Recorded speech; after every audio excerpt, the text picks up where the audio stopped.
waa mar kale iyo barnaamijkeeni Talo Dhakhtar oo aynu ku soo qaadan doono qiso aad u layaab badan oo dhex martay dhakhtar ka mid ah dhakhaatiirta qaliimada iyo haweeney da' ah. haddii aad ku cusubtahay janalka ka mid noqo asxaabta janalka kana faa'iidayso barnaamijyada caafimaad ee aan halkan soo gelin. waxay qisadu ku bilaamaysaa wuxuu u bixi lahaa safar Dr. Ishan oo ah dhakhtar caan ah oo ku takhasusay qaliinada waaweyn. wuxuu ka qayb geli lahaa shir uu ku qaadan lahaa abaalmarin weyn oo lagu siinayay aqoontiisa iyo waxqabadkiisa. markii hal saac diyaaradii ay hawada ku jirtay ayaa waxaa kabtankii sheegay in diyaaraddu khatar ku jirto sababo la xiriira cimilada ayna ku degi doonto meesha ugu dhow.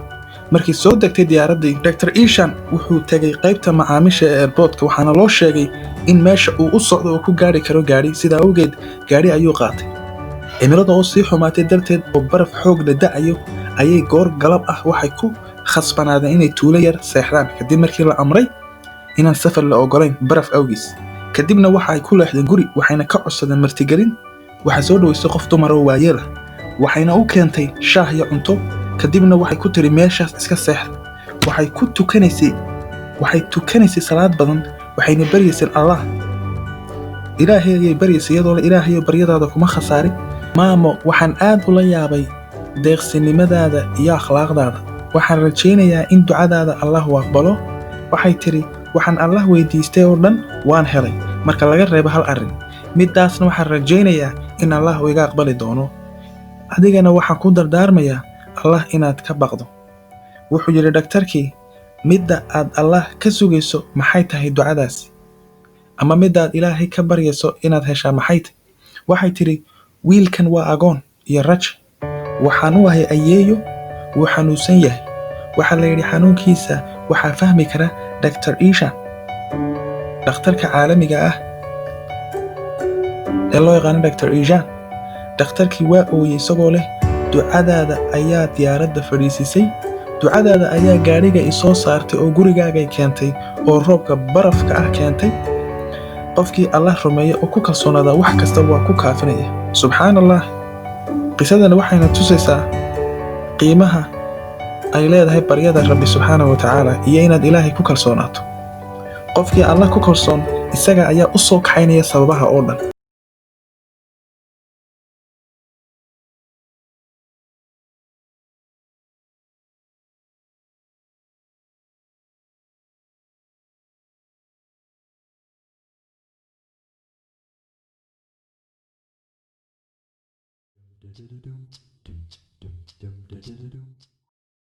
حي على الفلاح.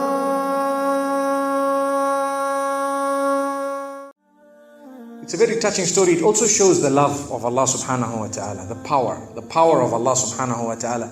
Never ever underestimate the power of Allah. You know, there was a sheikh who mentioned this in Saudi Arabia, and there was a doctor that visited him from Pakistan and told him a story that happened to him. So he says, what happened to me? He says, the doctor who's speaking is a top neurologist, one of the top doctors in Pakistan, or, you know, a very, very good doctor, very hard to meet. It's said that perhaps you would have to wait months on end before you can get an appointment to see him.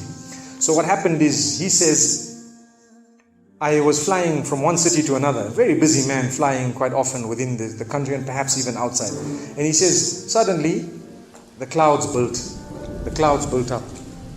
Huge clouds, and the lightning started striking and it started pouring and there was lots of turbulence and one of the engines was struck and it was damaged. So we had to land. And so what happened is the landing was at a nearby little airport or a little strip and so on.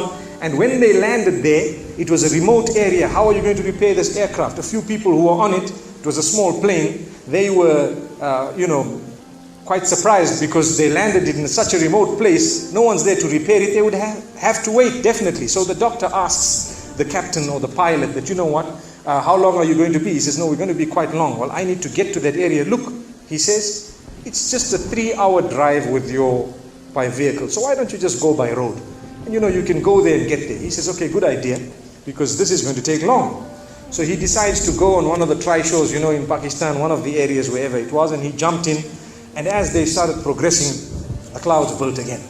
And the lightning was striking, and the rain started pouring. And it was pouring so much that their vehicle could not move much more because of the mud and because of everything else. And so it was quite an open area with a bit of farmland, and after a while they realized, look, we're not getting anywhere. There's a little house here, why don't we just go there? We can read our salah, perhaps we can, see, have a bit of a meal or whatever else. And they decided to knock the door. Strange people, strange land, far off, out in the rurals. And so he knocks the door, and he's got his little bag and everything, and he walks in. An old lady happened to answer the door after a while, and they spoke to her saying, look, this is what has happened, and we're going from so-and-so to so-and-so, and we just want a place, we want to read salah and so on. And she said, no problem, you can come in. She had a little musalla, a little sajjada, and she had a little baby on the side, or not a baby, but a child. And the child, every little while, she's actually checking on the child, and she's sitting on that musalla making dua and reading her own salah. These people fulfilled their salah, did whatever they had to. And when they were about to leave, they spoke to the old lady saying, thank you very much, jazakumullah khair, and so on. And, we're going, what's happening to this child, So the woman says, look, the child is an orphan. And the child is unwell, not well at all, very sick. And we've been to all the doctors around. And subhanallah, I'm the grandmother of this child. The doctors have told us that there is only one specialist around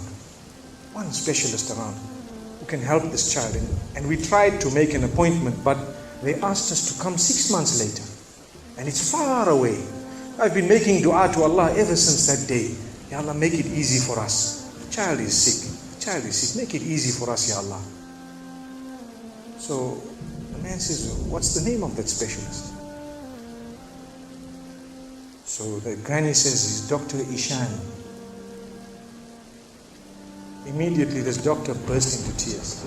He burst into tears. Straight away, he burst into tears. Why are you crying? Your dua has just been accepted. For your dua, the thunder came, the lightning came, the engine struck, we came down, we came on the road, the rain came again and stopped us and so on. And do you know what? The rain only stopped after the question was asked. Now it happened. And now the woman starts crying. Subhanallah. And the doctor himself is telling the story saying, that was me. It happened to me, he says. And he says, I learned that Allah's armies are beyond limits. Allah uses whatever He wants to get what He wants done. So, where in the wildest of the dreams of this person would they have felt or believed that the top man, whom it is semi-impossible to see without big appointments, would actually be driven all the way to the door, knock the door, come in here, read some salah, and they would have to serve the child here. Amazing. Wallahi, it brings tears to the eyes. But the reason I share it with you, every one of us has needs for Allah subhanahu wa ta'ala. Just keep calling. Just have yaqeen. Have conviction. If it is meant, it will definitely come in your direction. We use the term by hook or crook, but I don't want to use that today. I want to tell you, by the mercy and power of Allah subhanahu wa ta'ala, it will happen. It will come to pass. May Allah subhanahu wa ta'ala bless us. May He open our doors. May He grant us all shifa, and may He make us firm believers that for Him nothing is impossible. Wa sallallahu wa sallama wa baraka ala nabina Muhammad.